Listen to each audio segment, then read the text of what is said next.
வணக்கம். என்னுடைய பெயர் நளினி. பாரதிய ஜனதா கட்சியின் மாநில செயற்குழு உறுப்பினர், மேற்கு சட்டமன்ற தொகுதியின் அமைப்பாளர், BLA 1ஆக இருக்கிறேன். இந்த தொகுதியில் நம்முடைய ஆட்சியாளர் அவர்களின் பணி மிகவும் சிறப்பாக நடைபெற்று கொண்டிருக்கிறது.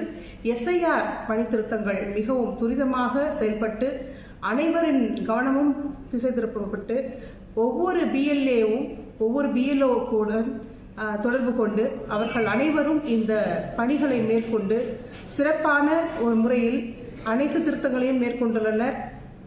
உண்மையான வாக்காளர்களை இன்று தேர்ந்தெடுக்கப்பட்டுள்ளனர். வாக்காளர்கள் இன்று சரிபார்க்கப்பட்டு அடுத்த கட்டத்திற்கான பணிகளை மேற்கொண்டுள்ளனர். அதனால் இந்த சீர்திருத்தத்திற்கான ஒரு ERO மற்றும் அனைத்து நிர்வாகிகளும் பாராட்டப்பட வேண்டியவர்கள். இந்த பணிகள் மேலும் சிறப்பாக நடைபெறும் என்று தெரிவித்துக் கொள்கிறேன்.